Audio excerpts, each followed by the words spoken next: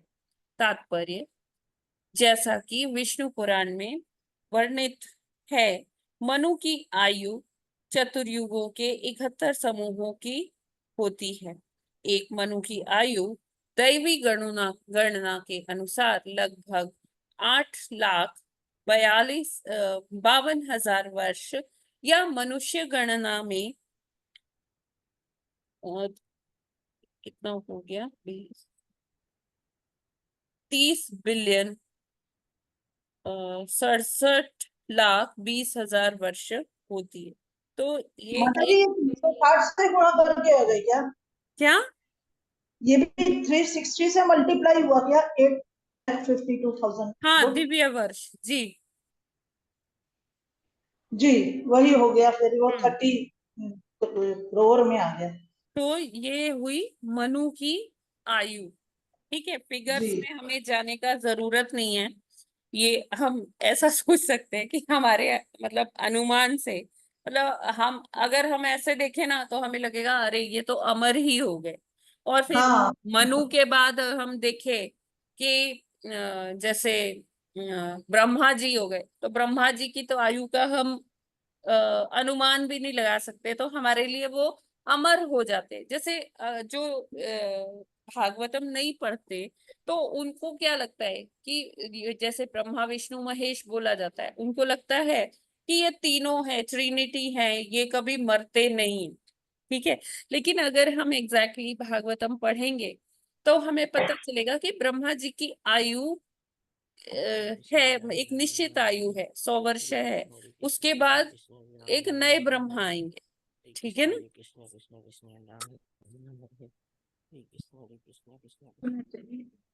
ये क्लियर हो रहा है ना सभी को? हरे कृष्णा। जी माता जी, माता जी। बस इसकी कैलकुलेशन भी नहीं जानते। माता जी नए ब्रह्मा तो तभी आते हैं ना जब एक ब्रह्मा की मृत्यु हो जाती है ना। ये भगवान की तरह नहीं है कि दिव्य हमेशा के लिए हों, इनकी आदि निश्चित आयु है। इसलिए अनंत। हाँ भगवान जो है अनादि हैं, अनंत हैं। जी, और लेकिन ये सब भगवान के अंश हैं या भगवान द्वारा रचे गए हैं, तो यस। इनकी श्लोक अब आयु। आगे पढ़ लेते हैं प्रभु जी, है ना? हाँ छोटे छोटे हैं, आगे कर लेते हैं। हाँ 25वां। 25वां श्लोक। मन्वन्तरेषु मनवस्त्वदंशया ऋषयः सुराः भवन्ति चैव युगपत् सुरेशाश्चानुये च तान्। हरे कृष्णा। शब्द अर्थ अनुवाद और तात्पर्य श्रील प्रभुपाद जी के द्वारा। श्रील प्रभुपाद जी की जय। मनु अंतरेशु, प्रत्येक मनु के अवसान के बाद, मानव अन्य मनु तत्वंशया तथा उनके वंशज, ऋषिया 7 विख्यात ऋषि, सुर भगवान के भक्त, भवंती उन्नति करते हैं, च एव वे सभी भी, युगपत एक साथ, सुर ईशाह इंद्र जैसे देवता, च तथा अनु अनुयायी, ये समस्त, च भी तान उनको। अनुवाद। प्रत्येक मनु के अवसान के बाद क्रम से अगला मनु अपने वंशजों के साथ आता है जो विभिन्न लोकों पर शासन करते हैं, किंतु 7 विख्यात ऋषि तथा इंद्र जैसे देवता एवं गंधर्व जैसे उनके अनुयायी मनु के साथ साथ प्रकट होते हैं। तात्पर्य, ब्रह्मा के एक दिन में 14 मनु होते हैं और इनमें से हर एक के पृथक पृथक वंशज होते। तो जब मनु आते, एक मनवंतर शुरू होता है, तो मनु आते हैं, मनु के साथ सारे उनके साथ कार्य करने के लिए सारे इंद्रादि देवता भी प्रकट होते हैं, है ना? और सप्तऋषि होते हैं। हर मनवंतर के अपने सप्तऋषि होते हैं, 7 ऋषियों का सेट होता है। तो कुछ तो आगे भी चलते हैं और कुछ जो है एक मनवंतर के लिए फिक्स होते हैं, दूसरे मनवंतर में कोई और आ जाते हैं, तीसरे में कोई और आ जाते हैं। इस तरह से सप्तऋषि भी चेंज हो रहे रहते हैं। ठीक है, ये क्लियर है? जी कि माता मनु जी। के साथ इंद्र भी आते हैं और गंधर्व, देवता, गंधर्व, ये सारों का एक सेट होता है, फैमिली आप कह सकते हो, जो अलग अलग लोकों में अपने अपना राज्य करते हैं। माता जी, माता जी बचे मनुओं में से बाकी बचे हुए मनु क्या करते रहते हैं इतने लंबे समय तक? समय एक मनु आता है एक समय में हजारों लाखों सालों तक आता है, बाकी तेरे मनु क्या करते रहते हैं इस बीच में? प्रभु जी, ऐसा थोड़ी ना है कि वो बाकी बैठे हैं, ये जन्म और मृत्यु का चक्र तो चलता रहता है ना। तो जितने जो ये भौतिक जगत के लोग होते हैं, उनमें से किसी को चुना जाता है मनु की पोस्ट के लिए, अच्छा माता जी, ठीक है। है ना। हाँ, सिर्फ ऐसा ही नहीं है ऊपर कि भी आध्यात्मिक युग में ही जाते हैं लोग, ऐसे हाँ पूछते हैं। सिलेक्शन होता है। माता जी, हरे कृष्ण, क्लियर है। जी ऐसा नहीं है कि बैठे रहते हरे हो हरे लोग नहीं कृष्ण माता रहते हैं। जी, नहीं ये नहीं। सप्तऋषि भी बदलते हैं माता जी हर उसमें। हाँ माता जी, जो हाँ जी, काबिल होगा वो सप्तऋषि जाएगा। भी बदलते हैं। हाँ माता जी, जैसी भक्ति होगी वैसा स्थान मिलेगा। जी हरे तो कृष्ण। इनके नाम अलग अलग होते हैं माता जी। हाँ जी, मैं भी भेज दूंगी आपको। ठीक। हरे कृष्ण हरे माता जी, कितने मनवंतर बीत गए हैं? माता जी, ये 7वां 14 मन मनवंतर चल रहा है। 7वां चल रहा है, अच्छा। हाँ, ब्रह्मा जी के ये ब्रह्मा जी का ये 51st ईयर चल रहा है, 51वां साल चल रहा है। ठीक है माता जी, ठीक ठीक है। है, हरे उसका कृष्ण माता पहला जी। दिन है, 51वें साल का अभी पहला दिन चल रहा है। ठीक है माता जी। और पहले दिन का 7वां मनवंतर, मतलब आधा दिन बीत चुका है, ब्रह्मा जी का लंच टाइम होने वाला होगा अब। अच्छा अच्छा अच्छा अच्छा। बड़ा कॉम्प्लिकेटेड काम है। नहीं नहीं माता जी, अगर हम ये मतलब पढ़ते रहेंगे ना तो हमें समझ में आ हाँ, तब है बड़ा कंटिन्यूस इंटरेस्टिंग है जो है भागवत में, सब कुछ है इसके अंदर। जाएगा। हरे कृष्ण। ठीक है, 26 नंबर श्लोक। 26वां श्लोक। एष दैनन्दिनः सर्वो ब्राह्मस्त्रैलोक्यवर्धनः तेषां नृपति देवानां संभवो यत्र परम्। शब्दार्थ, अनुवाद और तात्पर्य श्रील प्रभुपाद जी के द्वारा। श्रील प्रभुपाद जी की जय।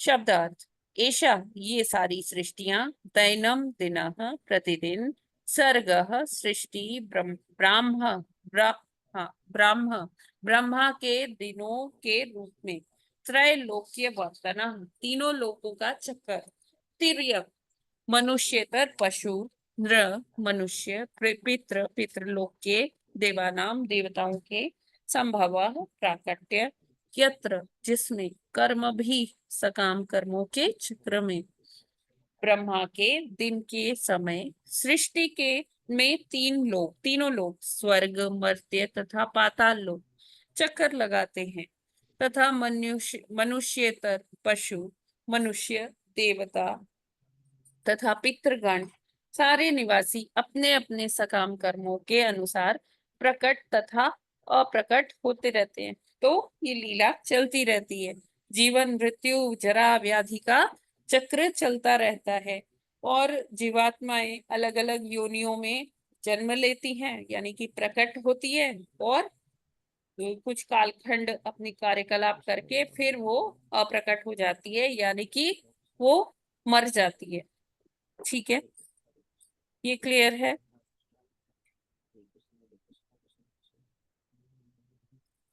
जी माता जी, क्लियर है। तो ये पार्शियल वो जो है विनाश के बाद का है ना, क्योंकि हाँ इसमें जी प्रभु जी, देवताओं का आया जब है और ऊपर एक युग वो नहीं से आया। दूसरा युग आता है, हाँ माता जी, ठीक है। या एक मनवंतर से दूसरे हाँ मनवंतर। माता जी, ठीक है। हरे कृष्ण। जी माता जी, 27वां। हरे कृष्णा। मनवंतरेषु भगवान भगवान् बिभ्रत् सत्त्वं स्वमूर्तिभिः मन्वादिभिरिदं विश्वम् अवत्योदितपौरुषः। हरे कृष्णा। हरे कृष्णा। शब्दार्थ और अनुवाद श्रील प्रभुपाद जी के द्वारा। श्रील प्रभुपाद जी की जय।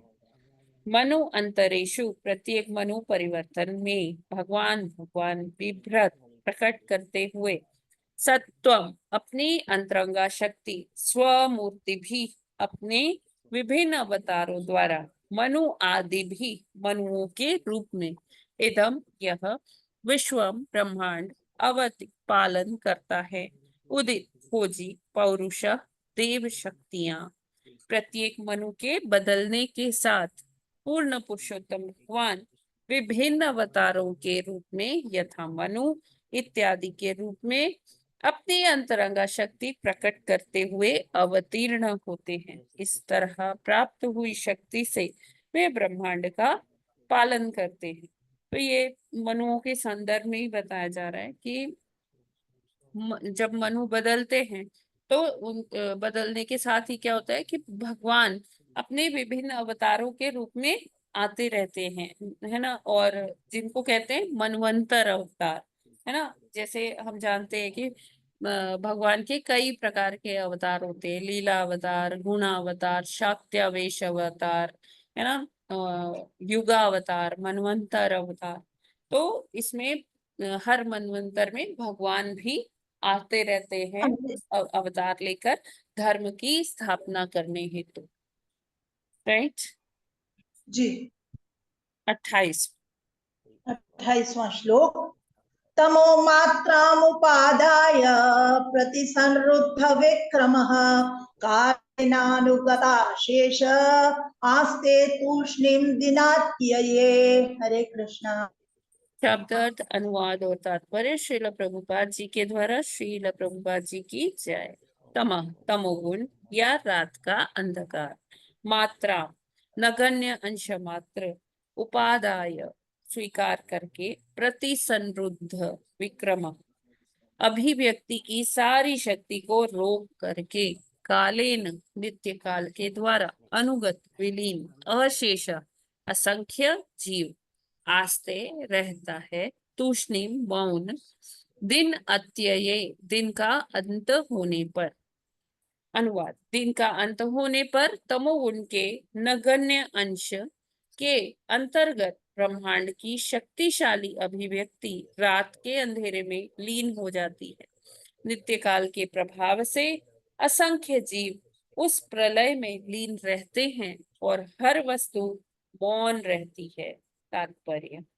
यह श्लोक ब्रह्मा की रात्रि की व्याख्या है, जो प्रकृति के तमोगुण के शूद्र अंश के संपर्क में काल के प्रभाव का परिणाम।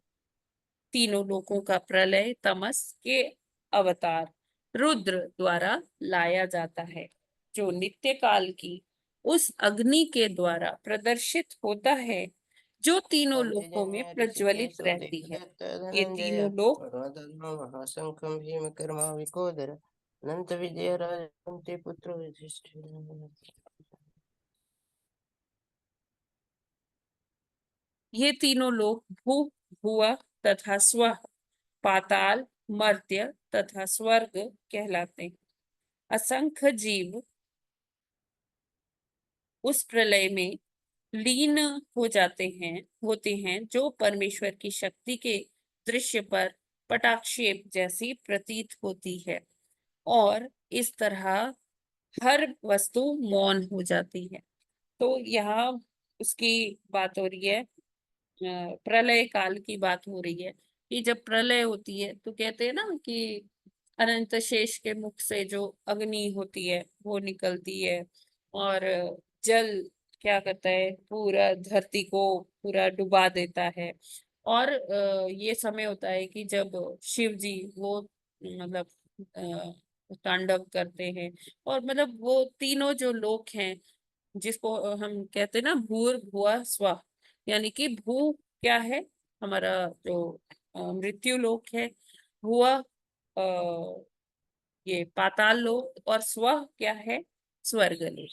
ठीक है, तो ये तीनों लोकों में प्रलय चलती है, और इसके बाद क्या होता है, हर तरफ मौन छा जाता है और सार अंधकार में डूब जाता है। यानी कि सूर्य और चंद्रमा का प्रकाश इन तीनों लोकों से आच्छादित हो जाता है।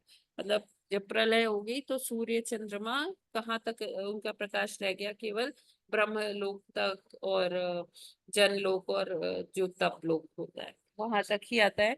और ये तीनों लोकों में प्रकाश आच्छादित हो जाता है, तमस के प्रभाव में घोर अंधकार छा जाता है। I hope this is clear. जी माता जी। एक और कर लें कि रहने दें? हरे कृष्ण माता जी। यस माता जी, हरे कृष्ण। माता जी एक क्वेश्चन था, ये जो अभी आपने कहा ब्रह्मा विष्णु महेश करके, महेश का तो वो भी है, जिक्र भी है वो ब्रह्म संहिता में हाँ एक श्लोक में, है ना। जी। और ये जो ब्रह्मा जी का ही 100 साल का आयु है, बाकी कहीं पे भी तो महेश जी का या आई मीन शिव जी का और उनका तो जिक्र कहीं पे भी नहीं है। उनका लोक के बारे में है लेकिन उनका नहीं है कुछ, तो उनका कैसे समझे। विष्णु तो भगवान कान्हा जी है, तो उनका तो हो ही नहीं सकता, वो हाँ तो अपने लोक में अपना अवधि जो लीला करते हैं वो चले जाते हैं।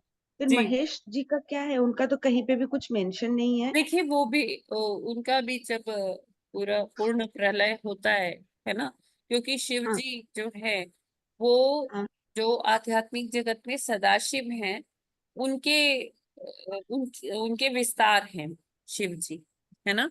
और कैसे आते हैं, ब्रह्मा जी की भ्रकुटियों से उनका आविर्भाव होता है हाँ भगवान की वही तो। कृपा से, ठीक है। हम्म और जब क्या होता है कि जब ब्रह्मा जी के 100 वर्ष पूरे हो जाते हैं, है ना, यानी कि पूर्ण प्रलय होनी होती है, तो उस समय में शिव जी भी अंतर्ध्यान हो जाते हैं। अच्छा, हाँ, हम ऐसा नहीं मतलब कह पूर्ण। सकते, ऐसा नहीं हाँ कह सकते कि वो मर गए, लेकिन वो अंतर्ध्यान हो जाते हैं, क्योंकि शिव जो है ना, जीव और भगवान के बीच में है, ना वो पूरे जीव हैं और ना वो पूरे भगवान, वही। ठीक है। तो हम ये नहीं कह सकते कि शिव जी ने शरीर त्याग दिया या शिव जी मर गए, ऐसा नहीं है। क्योंकि ब्रह्मा जी की तो आयु का जिक्र है, ब्रह्मा हमेशा कहते हैं कि ब्रह्मा जी की 100 वर्ष की आयु है, लेकिन शिव जी जी का क्या है कि जो शिव है वो जीव और भगवान के बीच में है, ठीक है माता वो जी। देवता, देवता की कैटेगरी में नहीं आएंगे फिर तो, क्योंकि देवता भी तो मनुष्य और उनके देखिए वो बीच में देवों वो। से बढ़ के हैं, इसीलिए उनको महादेव कहते हैं, जी है ना। जी जी। जी। देवताओं से देव वो बढ़ हाँ के हैं। देवों के ऊपर देव है, महादेव। देखिए ऊपर है हाँ। देवता तो पूरे भौतिक जीव ही है ना, उनका भौतिक हम्म। शरीर है, जी। ठीक है। भौतिक शरीर नष्ट होने के बाद वो जीवात्मा अगर योग्य है तो वो भगवत धाम चले जाएंगे, जी ठीक है। जी। लेकिन शिव जी के केस में हम ये नहीं कह सकते, शिव जी क्या होते हैं, वो अंतर्ध्यान हो जाते हैं, और जब अच्छा दोबारा सृष्टि सृजन होता है, फिर ब्रह्मा जी की उत्पत्ति होती है, फिर ब्रह्मा जी की भ्रकुटियों से फिर शिव जी का प्राकट्य जी जी। मतलब पुनः होता है, ठीक मतलब है। पूरा उनका जो भी पूर्ण प्रलय होता है, उनका अवधि वहीं तक होता है, उसके यस बाद वो यस, अंतर्ध्यान होता है। एग्जैक्टली। ठीक है। ओके माता जी, हरे कृष्णा। और कोई मतलब जीव ना शिव नहीं बन सकता है। हाँ पोस्ट नहीं है ये कोई। जीव जीव ब्रह्मा तो बन सकता है, इंद्र ब्रह्मा बन जी सकते के हैं। वो शीर्ष तक, उनके फीट तक जा सकता है जीव, है ना। लेकिन जीव कभी शिव नहीं बन सकता है, क्योंकि शिव मनुष्य की लिमिटेशन से बाहर हैं, तभी वो इस भौतिक जगत पर कंट्रोल भी करते हैं, शिव और पार्वती। जी। पार्वती तो स्वयं प्रकृति हो गई ना। माया देवी माता जी, हाँ जी वही। जी, हम्म, ठीक है। माया सुप्रिया देवी। माता जी, जी माता जी जी। अभी ये आगे का करें कि ये कल ही करें? माता जी कल माता जी करिए। कर सकते हैं माता जी, 7-5 एक और कर सकते हैं। ठीक है, कर लेते हैं एक और। माता का लेते हैं। 29वां श्लोक। तमेवान्वपिधीयन्ते लोकाभूरादयस्त्रयः निशायामनुवर्तायां निर्मुक्तशशिभास्करम्। हरे कृष्ण। थैंक यू माता जी। शब्दार्थ, अनुवाद और तात्पर्य श्रील प्रभुपाद जी के द्वारा। श्रील प्रभुपाद जी की जय। तम वह एव निश्चय ही अनु पीछे अपिधीयन्ते दृष्टि से लुप्त हो जाते हैं। लोका लोक भू आदय तीनों लोक भू भुव तथा स्व त्रयः तीन निशायाम रात में अनुवृत्तायाम सामान्य निर्मुक्त बिना चमक दमक के शशि चंद्रमा भास्करम सूर्य। अनुवाद। जब ब्रह्मा जी की रात शुरू होती है तो तीनों लोग दृष्टिगोचर नहीं होते और सूर्य तथा चंद्रमा तेज विहीन हो जाते हैं, जिस तरह की सामान्य रात के समय होता है। तात्पर्य। ऐसा समझा जाता है कि सूर्य तथा चंद्रमा की चमक तीनों लोगों की परिधि से अदृश्य हो जाती है, किंतु स्वयं सूर्य तथा चंद्रमा लुप्त नहीं होते। वे ब्रह्मांड के शेष भाग में, जो तीनों लोकों के मंडल से परे है, प्रकट होते हैं। प्रलयग्रस्त भाग सूर्य की किरणों या चंद्रमा की चमक के बिना रह जाता है। सर्वत्र अंधकार रहता है और जल भरा रहता है और ना रुकने वाली वायु चलती है, जैसा कि अगले श्लोकों में बतलाया गया है। ठीक है ना। तो ये हमने पहले पिछले श्लोक में ही डिस्कस कर लिया था कि जो ऊपर के तीन लोक होते हैं उसमें तो वैसे ही सूर्य और चंद्रमा का प्रकाश रहता है, लेकिन जब मनवंतर चेंज होता है तो बाकी तीनों लोक नष्ट हो जाते हैं। स्वर्गलोक, जो भूलोक है और जो पाताल लोक है, वो तीनों ध्वस्त हो जाते हैं और वहां पर सूर्य चंद्रमा का कोई प्रकाश नहीं आता। इसका ये मतलब नहीं है कि सूर्य चंद्रमा भी नष्ट हो गए।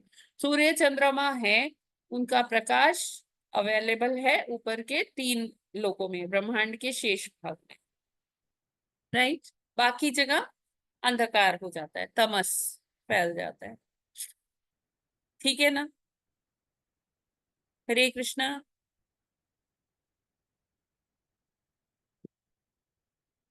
जी माता जी।